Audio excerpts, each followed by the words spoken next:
Well, good afternoon. We're here again for another weekly update with Scott Barkley, VP of Energy, Devin Schierling, VP of Sales, and I'm Troy Walker, Director of Crop Nutrients. Devin, go ahead and tell us what you were telling us just a minute ago about feeding the bull and the importance of continual information in driving a market forward. Yeah, Troy. I mean, as we talk, the markets continue to be volatile this week.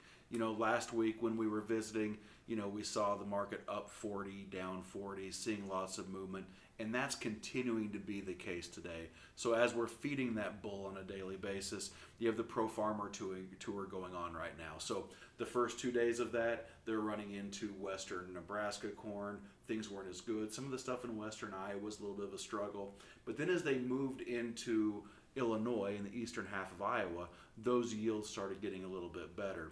And so the market was coming under a little pressure. And then at the very end of the day, one of the things that really popped up was a major demand source for corn, which is the ethanol market. Those ethanol reports came out, and they were significantly lower from a usage standpoint, which really kind of, took the plate away from the bull, and it went looking for something else. That's why we closed lower here on the day.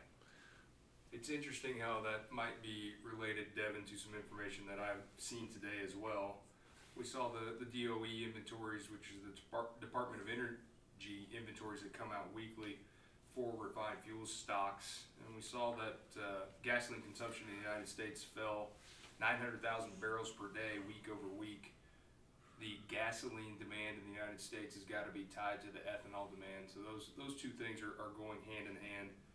It looks like gasoline demand is a full 7% below where we were last year at this time. And that's kind of the mixed market information, to Devin's point, that we're getting out there.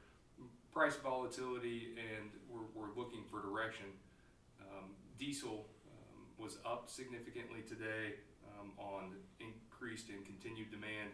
Gasoline down significantly on lack of demand. So we're really looking for headlines to drive the market, at least in the energy complex. Yeah, fertilizer's no different. I mean, the last couple of weeks have been fairly devoid of major headlines, and so we've seen a little bit of choppiness in the fertilizer markets.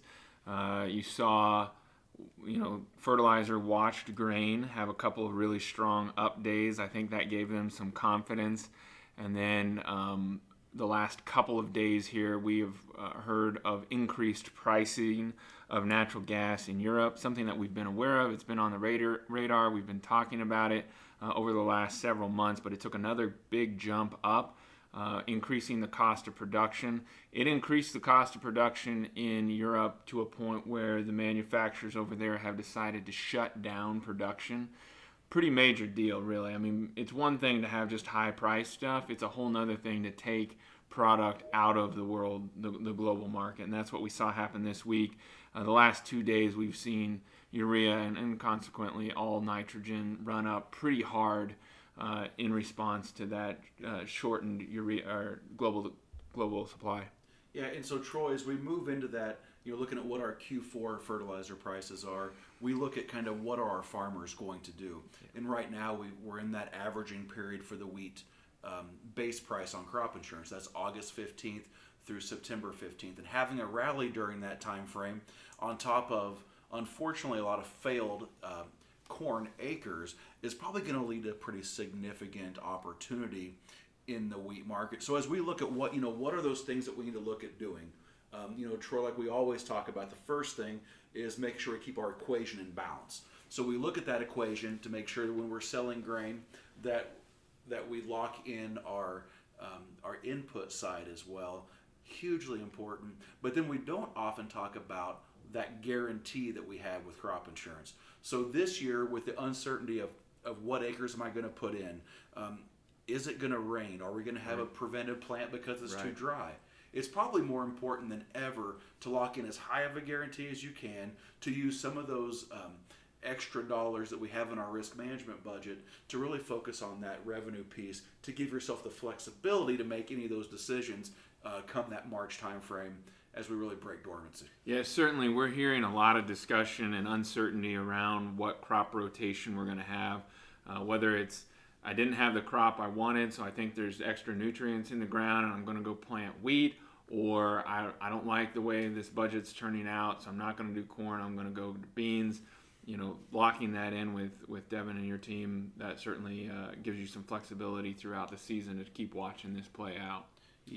On that subject though, Troy, it's interesting to look at how we take advantage of those opportunities.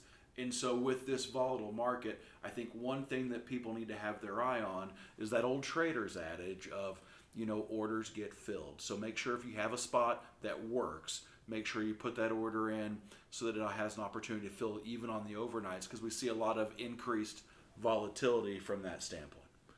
As we're looking at expense for diesel fuel going forward, the distillate days of supply in the United States is still significantly below 5-year average. We're looking at about 10 days below typical supply for this time of year. But one thing that's interesting and of note is that we have not had a named hurricane in the Atlantic yet this year. A named hurricane in the Atlantic or a hurricane that enters in the Gulf will certainly impact supply of diesel fuel through refinery and crude production shutdowns. But we haven't seen any activity yet, and I haven't seen any long-term radars that are indicating a lot of activity there.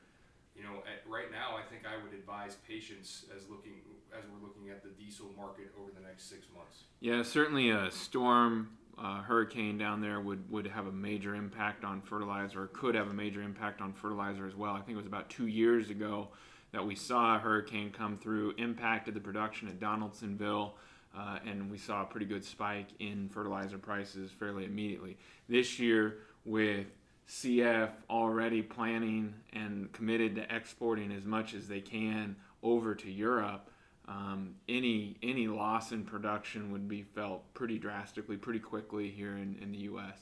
And changes in that import-export game also affect the balance sheet from a grain perspective. And when we look at where we're at today, we see no delays, and so we're running at pretty good efficiency when it comes to our export market from that standpoint. But that kind of leads into those other things that are going on around the world. As we wrap this talk up here this afternoon, which is what are those things we should be watching out for and looking. And I think one thing that from the grain perspective is we saw a pretty large purchase coming out of China again, purchasing French wheat. So that's a feedstock competing with our corn going forward.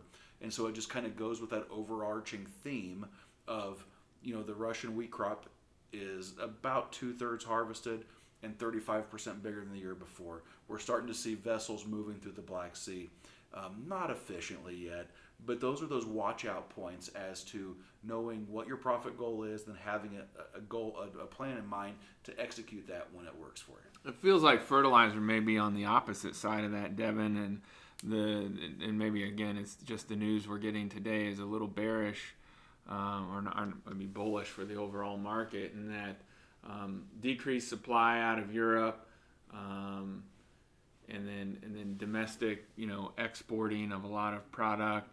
We haven't seen China come back into the market. India is expected to come back into the market and is going to need tons still. So everything that we're seeing in fertilizer looks like things will continue to tighten up. I think that's a difference from where we were at, and certainly something, the takeaway going home message here from the fertilizer side is, patience maybe, but certainly look for those opportunities, understand your cost of production, look at what you can lock in your grain in, and then match that up with fertilizer, because I think we're starting to see fertilizer solidify and generally trend up towards the rest of the year as we would expect as we get closer into the season. But with shortened production or limited excess capacity here in the U.S. for fertilizer, I think we're going to see that trend of up play on out. And the one thing that maybe we haven't covered as a group is relative dollar strength to other currencies around the world. We continue to see the dollar gain strength versus the yen, versus the euro, and those things have impacts on the commodities that we all buy. As a dollar gains strength, typically the prices of those commodities come down, and that's one of the things that's lining up on the side to maybe advise a little bit of patience for at least the refined fuels products. Sure. No, great point, Scott. I mean, it's always, it's amazing how much the strength of the dollar really does, and oftentimes, like you said, a very unseen force or unrealized force that's affecting us. Well, hey, we appreciate everybody tuning in today.